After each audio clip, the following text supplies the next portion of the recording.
Hi there, I'm Holly McDonald with the Costa Mesa Pod, where we discuss all things concerning the lifestyle, businesses, and activities that make our area such a great place to live. Today I'm with Patrick, and today we're going to be discussing his epic watch parties. So, Patrick, thanks for being here. Thank you. Thank you for having me. Yeah, so tell everybody about the watch parties that you do. Who are they for? What are they about?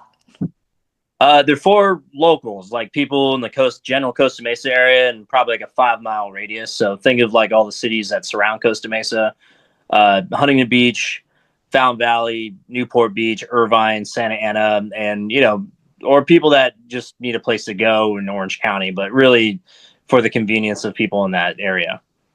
And they're for the Chargers, yes? Yes. So the Chargers, they moved up to Los Angeles, so it was pretty much a San Diego team, and I mean they had a fan base up in LA, but essentially when they moved up to LA, I think the whole reorganization of the fan base happened, and the need for us to organize locally, became very apparent in the last few years.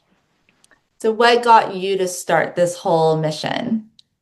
You know what? I used to own a Charger bar, but I've been a fan for about 20 years. So I mean, like on and off, I would go down to San Diego, on occasion, not often, but every once in a while, and experience the games at the Qualcomm.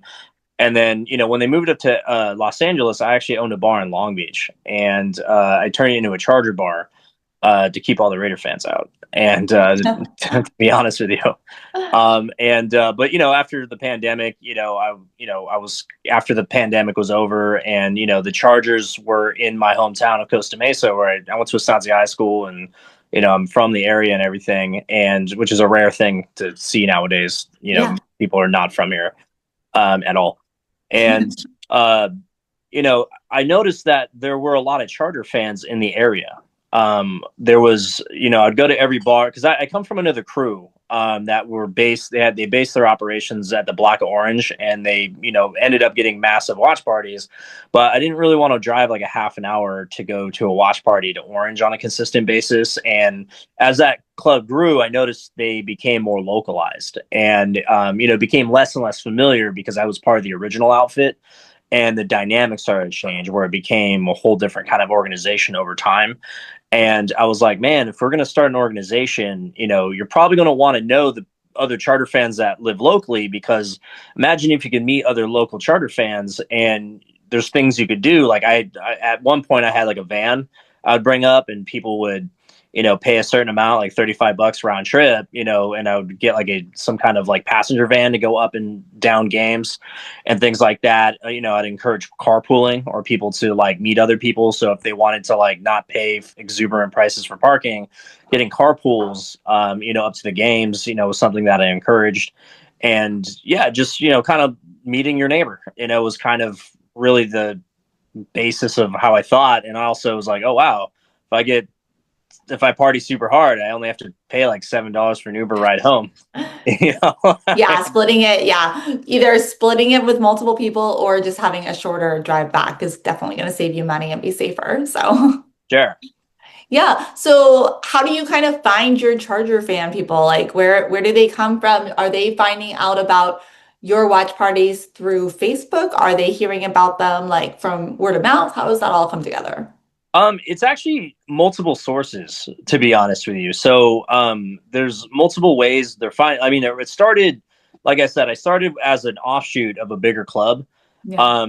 And they came with me. It was like 10 of them that came with me, really just because they didn't want to drive like a half an hour to go to watch parties out there. So I already had kind of like a little core of people that, were hardcore fans that came with me. But, I found a lot of people originally outside of that little core contingency just through Facebook and going through Charger World, going through like Costa Mesa Buzz.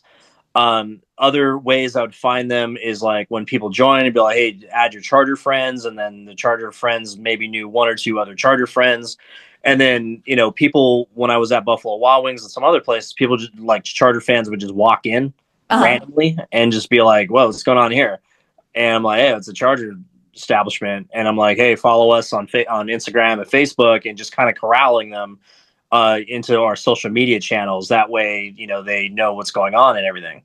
Yeah. So, How has it grown and evolved over the last few years?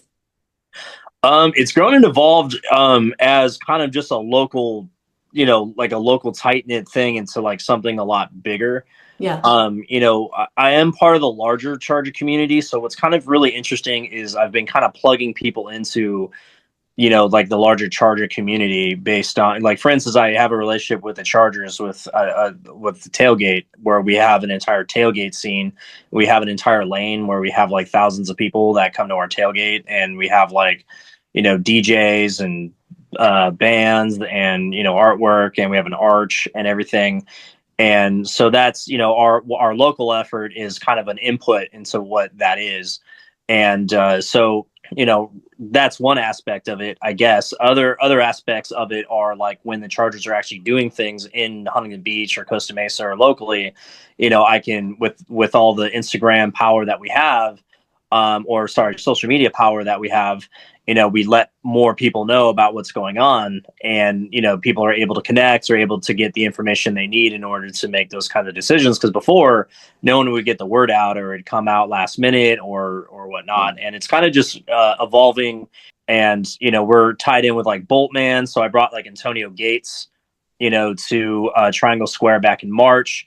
So, like, for instance, I have people that have connections to players and their agents and things like that and have the money to book them, but they didn't have good venues or like a local base of fans that they could do to cater with it. So what's happening is we're finding all sorts of synergies with other actors in the community, that I feel, and also like this is a Charger town too. So we can actually start building, something, substantial here, I think, just because of all the ingredients here, in Costa Mesa.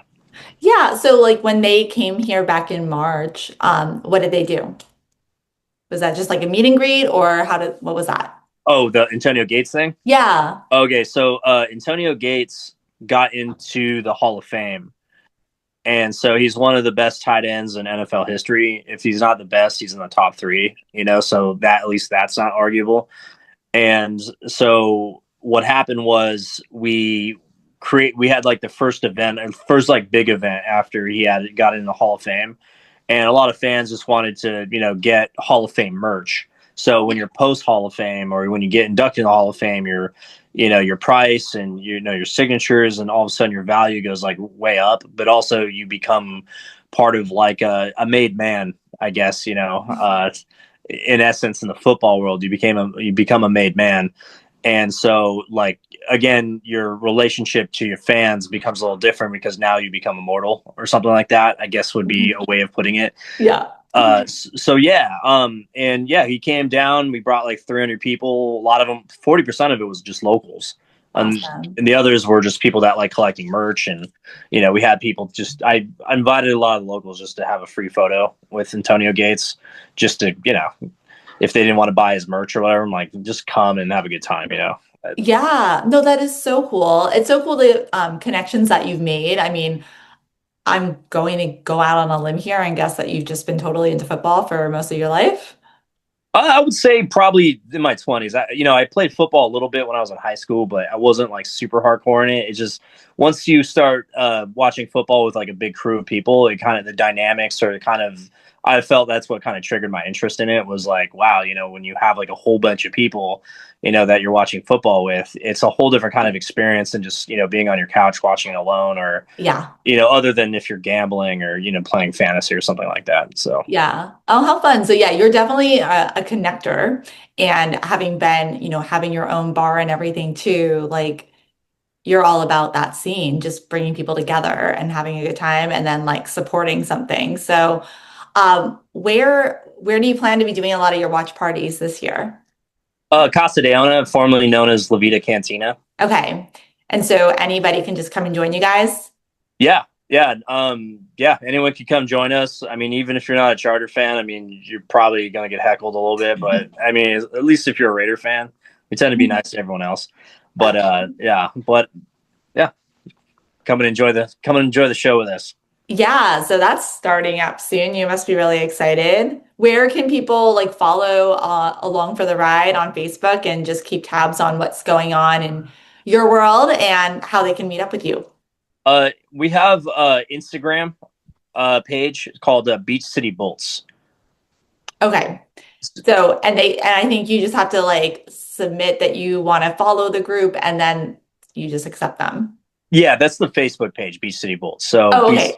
so Okay, so there's Facebook and Instagram. yeah, we have Facebook and Instagram. The Facebook page is it's a little different. I actually try to keep it as local as possible so I can DM everyone, like personally invite them to all the watch parties. Where the Instagram page is a little bit looser, where anyone can follow, Yeah. type thing. So yeah.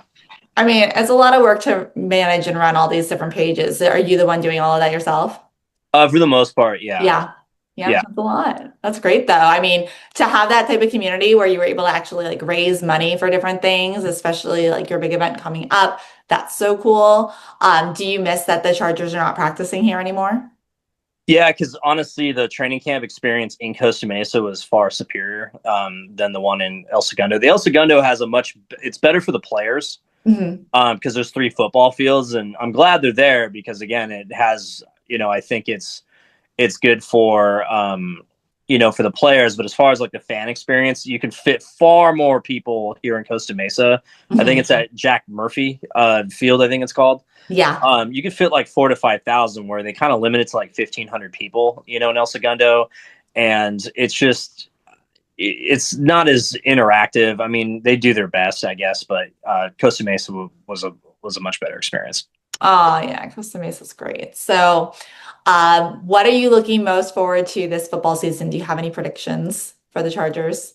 Yeah, we are probably going to the playoffs, probably divisional round, probably deep, and the reason why is because last season it was really not really Harbaugh's team, and he was what you call like cap space hell, and so we had the third cheapest offense in the NFL, and it was kind of a miracle that we were able to do what we did. But the moment we went against like a real team, like a team that was fully balanced, we just got kind of worked. But we were luckily enough from the previous season with that coaching situation, that we had kind of an easy schedule last year, so we were able to skate on by with like 11 wins. But this season, watching training camp, watching all the commentators analyzing all the acquisitions via the draft or free agency, and all the above, I feel like we're kind of a little bit more put together, and I feel like we have a shot at doing something with what we got. So. Nice. That's great. So, do you think the first game is going to be a good one for them? Oh yeah, I mean, there's a lot at stake at this game. It's in Brazil. It's on a Friday night, which is like prime time. It's technically a prime time game, but also it's symbolic. It's a divisional game. It's the first game, and it's against the Chiefs, who went to the Super Bowl and have dominated the division for at least 7 years. I think. I think it's 7 or 8 seasons. And now that Harbaugh's here, everyone's expecting Harbaugh to kind of dethrone them. So it's going to be a dogfight because the Chiefs are going to, the Chiefs are going to hang on. But the Chargers, I feel like they only lost last season because we had a bad offense or kind of an incomplete offense. But now it's not the same. And I think we're probably going to win this one.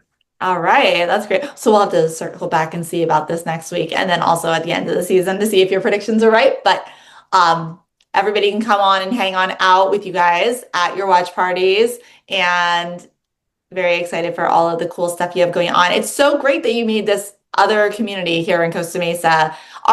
One last question, are there a lot of other watch party groups throughout Orange County for the Chargers? I know you mentioned the one in Orange. There's some, what's interesting is we were all part of the same organization, but we all broke off into different groups, and there was kind of a giant partition. Hmm. And so but all of us that have organized watch parties were all part of the same crew. And I know all the heads of all of them. Oh, wow. And so you can go to Orange, there's 2 in Orange, and, those 2 are battling for supremacy of that part of the county or whatnot. But I just chose the Beach Cities area really because it's where the Chargers were based. There's a ton of Charger fans here, like an immense amount because of the Chargers being here. Yeah. And I chose Triangle Square because of the freeway access. So not only can we cater to locals, if people wanted to travel, it's not a big deal going via, because of the freeway access. Yeah, it's like the perfect like convergence of all of the cities. Correct. I could do the Beach City Bowl thing on Main Street Huntington Beach, but to be honest with you, it's not fun driving to Main Street Huntington Beach for parking reasons, but also, the city streets and everything else. It's just not a fun experience. Yeah, it's definitely not as convenient. Yeah. Would you say, I mean, in comparison to the other ones, I know you mentioned you've had some watch parties that were several hundred people. I mean, is that typical of what people can expect if they come out? Does it range a lot? Yeah, I mean, there's a few things. If it's a morning game, I can Mhm. probably bring 40 to 50 people, because people party too hard the night before. People are just like, I don't want to get up, Yeah. or, like the morning games are, I can bring 40 to 50. Afternoon games are kind of depends on the game. So, like, if it's a high stakes game, the reason why like this Friday is a big deal is because it's the Chiefs game. It's the first game of the season, and there's all this at stake of like where we're at, like it's a big assessment test of like it's a big showdown, the first game of the season. But there's other games, like if we're playing the Jaguars, or if we're playing the Falcons, or playing, just think of like an East Coast team or a team that's not even in our conference, and it's in the morning or something like that. Yeah, I mean, the attendance is not going to be as big. But also, I've had really weak watch parties, but it's because the season's collapsed, and like, it's 61-0 or something at halftime, or 49-0, like during the last of the Staley years. I maybe brought 15 people to a night game. Oh, And so you see what I'm saying? So it's yeah. like there's a lot of factors of how the team is doing, but I usually can guarantee like 40 people minimum. That's great. And yeah, you're definitely building a community of people that are, into the same thing. And that's so fun. So love what you're doing here. And I'll make sure to link to where people can find you online too, so that they can come on out and meet in person. Awesome. All right. Thanks, Patrick. All right, thank you. Have a nice Bye. night.